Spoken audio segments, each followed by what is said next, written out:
nobody says, okay, we are happy with that. No, we want the next part. I don't want to feel arrogant, but I have quite experience to win the Premier League or titles. City are the history makers. For the first time ever, an English club have won 4 titles in a row. This, enjoying the noise, enjoying the bullets, enjoying the expectations, because this is what you want to be. When everybody has the same fixture, same games being played, and after we have the different, many things is going to happen, I said 2 weeks ago. Pryor spills it, and it's off the post and in! Bottomless. Has been used a lot since Wednesday's draw. Do you think that's fair, and what's your thoughts on the actual target? That's individual opinions, perspective, and you have to respect that. I mean, that's part I said after the press conference. You lose 2 points against Wolves in the manner that the game played out, you have to take it in the chin. And Eza! Spurs simply cannot handle him. And Eza is turning the North London derby into his own personal highlight reel. Victor Gyökeres has his moment to savour in the North London derby. And the referee sounds his whistle, and City have got over the line. And so, with Arsenal dropping points in successive matches, all of a sudden, City have their title destiny in their own control. Over the last few Premier League seasons, one rivalry has taken over the league. Pep Guardiola's Manchester City versus Mikel Arteta's Arsenal. It's pretty much the perfect football storyline. The master versus the student. I have come home, master. Arteta spent years working under Pep at Man City, learning the details, the habits, and the obsession that makes Pep one of the greatest managers ever. And when I say that I know them, is I know how hard they work. I haven't seen a human being work as hard as Pep. When Arteta left in 2019 to take over Arsenal, the respect between them never disappeared. They stayed close. I love Pep. I admire him since he was 10 years old, and I consider him a friend. They could be brothers. His influence on me was great, was massive, was so important. But once Arsenal started winning again, that friendship stopped mattering on the pitch. When you are challenging with somebody like this, something comes in between. We are both willing to win and defend our clubs the best possible way, and that's always been the case since day one. From the 2022-2023 season onward, this rivalry has basically been the Premier League. Every year, it feels like the title race comes down to City versus Arsenal. Week after week, run-in after run-in. The only break in that pattern came in the 2024-2025 season, when Liverpool jumped in and stole the crown. Other than that, it's been Pep and Arteta pushing each other to the limit. City came into this era as the kings. Guardiola's team had already dominated the league for years, breaking records and winning titles like clockwork. Arsenal were the challenger. They were young, they were exciting, but still learning how to survive a title race. Again and again, Arteta's side got close, like really close, again and again, but City always found a way to pull away when it mattered the most. Now every season, something did change. Arsenal got smarter, stronger, more ruthless. Arteta took everything that he learned from Pep and flipped it back at him, building a team that can press, control games, and go toe-to-toe with City. I mean, think about it. City ended up parking the bus against Arsenal.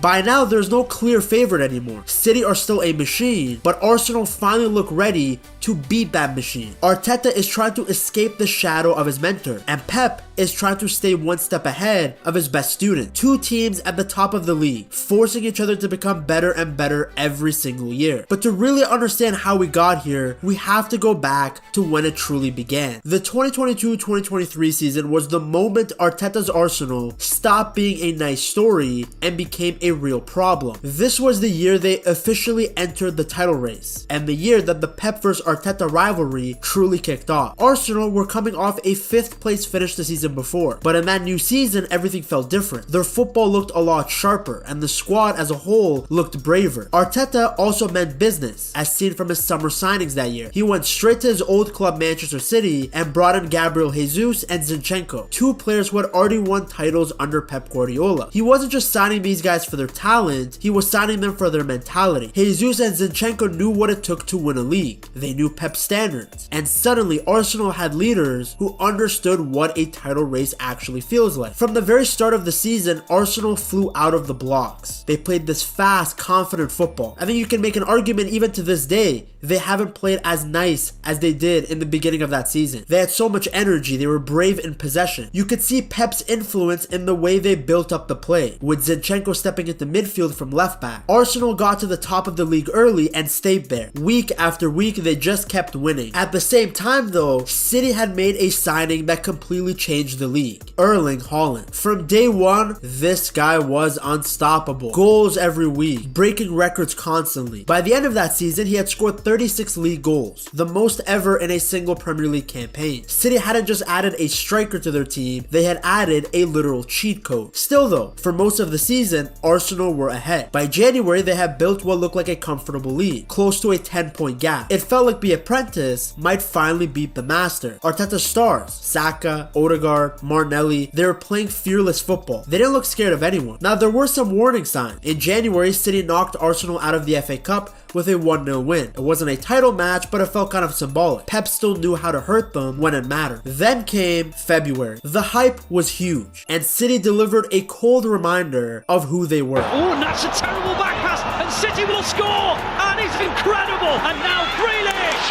2-1 City. On he goes to De Bruyne, cross the face of the goal, and Erling Haaland. They beat Arsenal 3-1 in North London, pulling level on points and shifting the momentum of the league title race completely. Arsenal still ended up staying on top of the league for a while longer, but the pressure had arrived, and it only started to grow more. The turning point really came on the 26th of April 2023. Arsenal went to the Etihad still leading the league, knowing this match could define their season. What followed though was brutal. And De Bruyne keeps on going and hits it into the back of the net.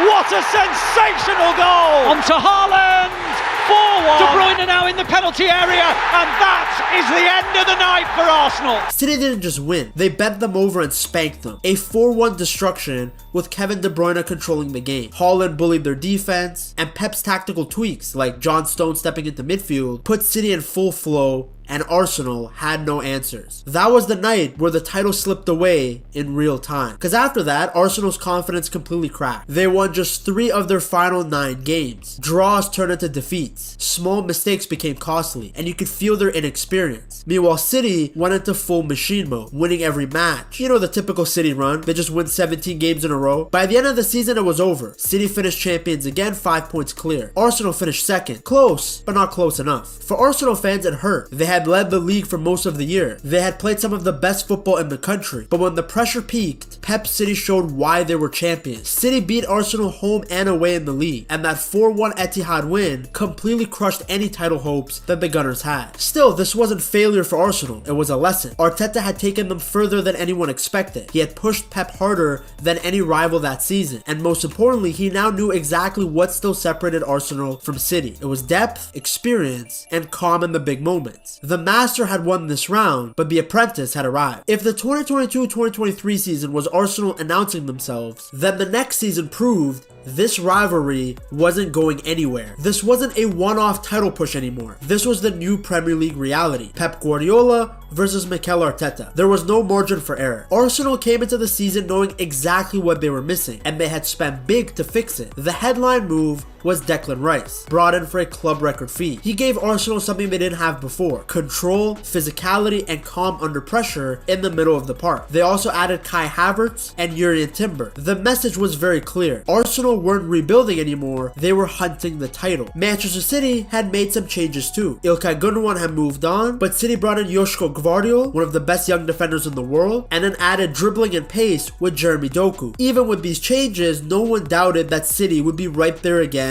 in the title race, and that's exactly how it played out. From early on, it became another 2-team race. Arsenal started strong, and City followed. They weren't flawless by their standards, but they were always close. Liverpool tried to join the conversation for a while, while, but as the season wore on, it was obvious again, this was Arsenal versus City. The difference this time though was that Arsenal looked way tougher. Declan Rice completely changed their midfield. Arsenal controlled games better, they didn't panic as easily, and more importantly, they finally shook off their fear of City. That mental shift showed in October when Arsenal beat City 1-0 at the Emirates with a late deflected winner from Gabriel Martinelli. That win mattered way more than just 3 points. It ended a brutal run. Arsenal hadn't beaten City in the league since 2015. For the first time, the student had beaten the master in a league fight. Even more impressive was what happened later at the Etihad. On the 31st of March 2024, Arsenal went there and earned a 0-0 draw. It was by no means a flashy or entertaining to watch performance, but it was a huge result. Arsenal hadn't taken a league point at City since 2016, and they had even stopped City from scoring at home, which is something that hadn't happened in years. It showed real progress. These weren't lucky results. Arsenal actually looked comfortable and were performing like they belonged at the top of the table. As spring arrived, the table kept flipping back and forth. City would go on a run, Arsenal would answer. Liverpool hovered for a bit, but once they started dropping points late on, the race narrowed again to the familiar 2. Now the key difference from the 2022-2023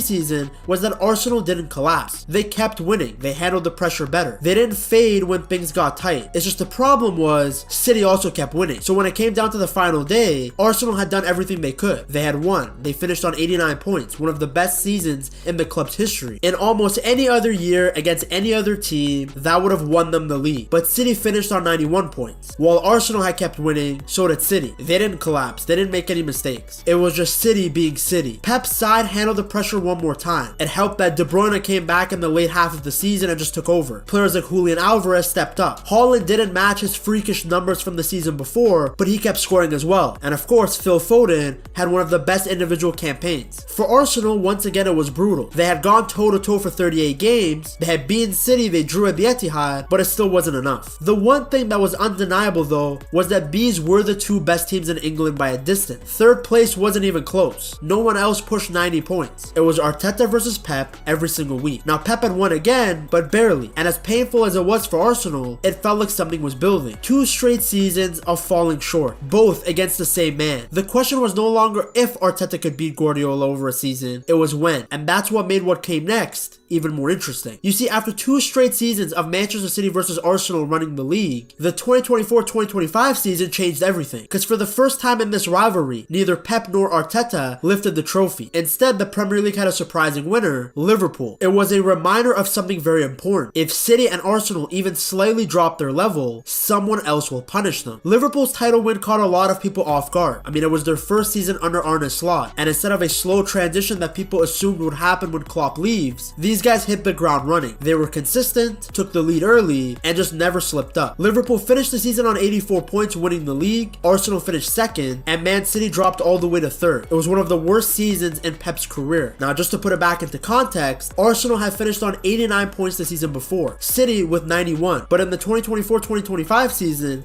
nobody even touched 85. The standards had dropped, and it was Liverpool who took advantage. Arsenal weren't bad, but they just weren't sharp enough. They were very hard to beat, losing only 4 times all season, but they kept drawing games. There were too many matches where they controlled the game, but just didn't finish it off. And of course, the biggest issue was goals. When Kai Havertz is your top goal scorer in the league, it means you don't have a killer up front. They didn't have someone who can turn tight games into wins. Arteta had tried to evolve the team again with new signings like Mikel Merino, and he added Ricardo Calafiori, aka Maldini's regen, at the back. So defensively, they were very good, but they just weren't explosive. For Pep, it was an even worse season. City looked human. They lost 10 league games, which almost never happens under Pep Guardiola. The squad was also in transition. His old leaders were either aging or had left. The new faces needed time. Now, even though neither of these guys won the league, we still got some great moments in this rivalry between Arsenal and City. In September, Arsenal went to the Etihad and nearly pulled off something historic. They led 2-1 deep into stoppage time, only for John Stones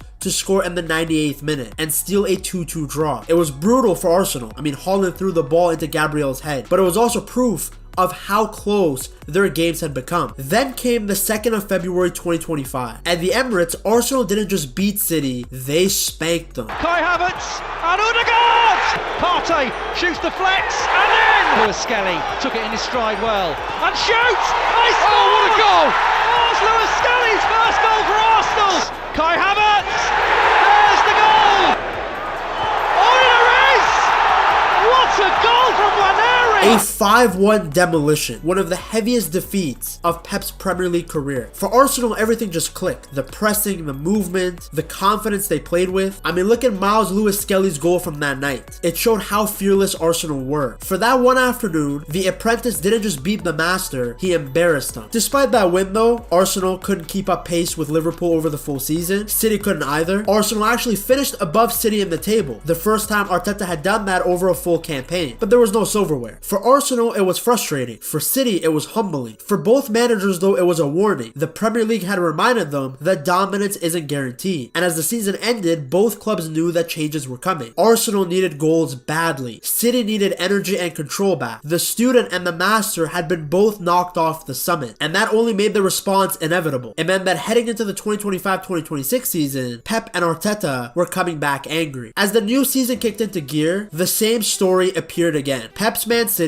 versus Arteta's Arsenal, back at the very top. Both teams came back with something to prove. For Arsenal, the motivation is very obvious. Their last league title came all the way back in 2004. I mean, Thierry Henry was still playing for Arsenal. Arteta has rebuilt this club from the ground up, but there's still one thing missing, and that's the Premier League trophy. For City, last season hurt their pride. Finishing third under Pep Guardiola doesn't sit right with a team that's dominated England for a decade. So it didn't take long for both of these guys to get right back at the top. At first, it looked like Arsenal were gonna run away with the league, but City have been piling on the pressure. Thanks to Haaland's freakish goal-scoring numbers, Cherki's rise, and the other City players stepping up like Donnarumma and Gvardiol, City are gonna push Arsenal to their limits. Of course, Aston Villa and Unai Emery also have something to say about that. Are you sure about that?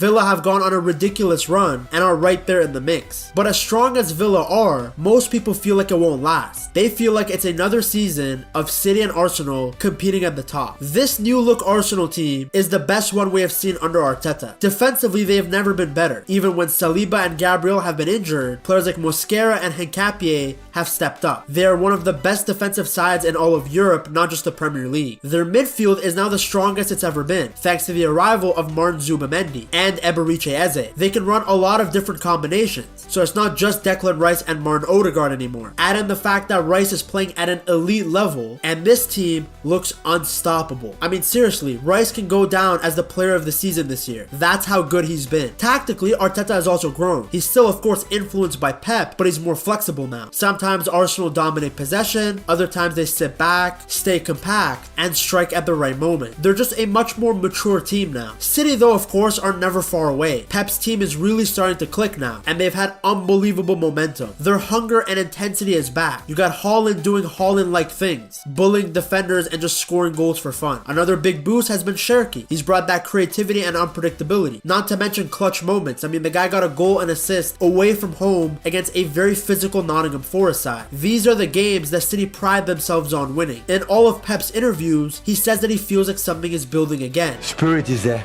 Didn't have that last season. The spirit, the aggression, and the hunger, all these attributes that they need. That is not about the highlights. It's not about the big, how good action this way. No, there are something come from inside that we have. City have that championship aura, and after last season's stumble, they really look locked in. Both of these teams have been here before. It's not the first time that Arsenal have been at the top of the league with City right on their necks. The Gunners know what happens if their standards dip even slightly. City, of course, naturally never panic even when they're in second. They just wait. They know that all it takes is one bad weekend, one injury, one moment of hesitation, and that's when they strike. Tactically, both managers keep evolving. Pep City don't break you down with 1,000 passes anymore. They're far more direct, way more vertical. They play with more energy and aggression. The two managers continue pushing each other, and the question hanging over everything is very simple. Is this finally the year that Arteta finishes the job? Or will Pep Guardiola remind everyone again that he's still the benchmark? The margins are tiny, and that's what makes this rivalry so compelling. To see just how good these two sides are, you have to watch this video right here.